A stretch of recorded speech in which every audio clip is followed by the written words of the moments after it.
과거 수렵 채집 시절에는 먹고 살기 위해 기본적으로 사냥을 해야 하고 채집을 하는 과정에서 활동량이 어마어마했다. 따로 운동이라는 것을 하지 않아도 지금 운동이라고 불리는 것보다 훨씬 난이도가 더 높은 활동들이 바로 인간들의 일상이었다. 하지만 현대인들의 일상은 굉장히 안락하고 편안하다. 하루 식사를 해결하기 위해 맹수와 싸워야 했던 과거와는 달리 지금은 손가락 몇 번만 까딱해도 완벽하게 조리된 음식이 집 앞에 놓여져 있다. 이렇게 편한 일상을 살게 된 것은 인간의 역사를 보면 정말 최근에 일어난 일들이다. 호모사피엔스가 출현했다고 추정되는 것은 대략 20만 년 전, 수렵 채집 사회에서 농경 사회로 바뀐 지는 약 1만 년 전, 산업혁명 이후 문명이 급성장한 것은 고작 200년 전, 그리고 대부분의 사람들의 노동 업무가 좌식으로 바뀐 것은 50년도 안 되었을 것이다. 즉 인간의 히스토리를 살펴보면 수렵 채집 시절이 거의 대부분이었으며 문명의 발달로 지금처럼 편한 삶을 살아가게 된 것은 정말 최근에 일어난 일들이고, 진화의학 관점에서는 현재 인간들이 자주 얻게 되는 고지혈증, 고혈압, 당뇨, 비만 등의 생활습관병들은 굉장히 오랜 기간 동안 수렵 채집 생활을 하며 진화해온 인간들이 너무나도 안락한 현대의 삶에 적응하지 못해서 발생된 것이라고 한다. 그리고 그러한 질병들을 피하기 위한 방법 중 하나는 과거 조상들처럼 활동량을 늘려야 한다는 것임을 깨닫고, 이렇게 건강을 지키기 위해 고의적으로 활동량을 늘리는 행위를 우리는 운동이라고 한다. 그렇다면 우리가 현재 주로 하는 운동과 과거 수렵 채집 시절의 신체 활동은 얼마나 비슷할까? 수렵 채집 시절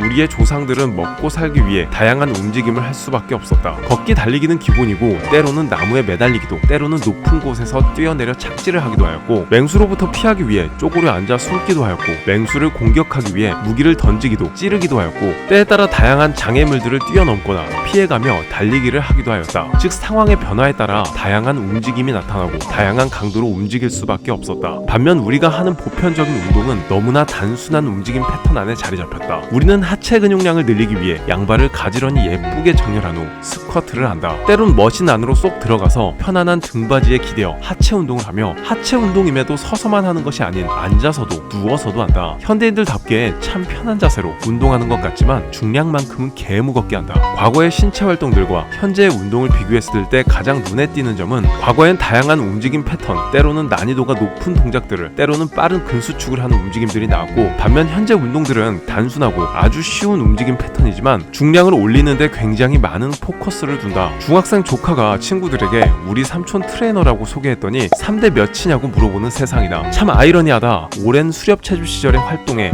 익숙해져 있는 인간의 몸이 아주 짧은 기간의 문명의 발달로 인해 안락하고 편한 삶으로 바뀌었고, 그러한 갑작스러운 변화로 인한 부적응으로 과거에 어떤 다양한 질병들이 생겼고, 그 질병을 예방하고자 그 시절처럼 활동량을 늘려보겠다며 만들어진 것이 운동인데, 대부분의 사람들이 그때와는 전혀 다른 방향의 운동을 하고 있으니 말이다. 물론 그렇다고 도시에 돌아다니는 비둘기와 참새, 쥐새끼를 사냥하러 나가라는 것은 아니다. Anyway, 인간의 관절은 자유도가 굉장히 높다. 특히 어깨 관절은 3차원적으로 다방향의 움직임을 가지고 있다. 하지만 우린 어깨 운동이라고 하면 아주 짧은 가동 범위 안에서 단순한 동작이 이루어지는 숄더 프레스 정도를 하는데, 심지어 그 숄더 프레스도 삼각근의 고립을 위해 풀 가동 범위로 하지 않는 경우도 꽤 많다. 그리고 현대 체육관에서는 대부분 운동이 이러한 방식으로 진행된다. 관절은 어떤 각도에서 어떻게 움직이냐에 따라 사용되는 근육이 달라지고, 같은 근육 내에서도 사용되는 근섬유가 달라지게 된다. 하지만 우리 체육관에서 하는 대부분의 운동은 특정 근섬유들만 반복적으로 조지기 때문에 결국은 특정 조직들만 발달이 되거나 특정 조직들만 과도한 스트레스를 받고 결국 불균형이 생길 수밖에 없다. 우리의 모든 조직들이 훈련이 되려면 그 조직들에 둘러싸여 있는 모세혈관을 통해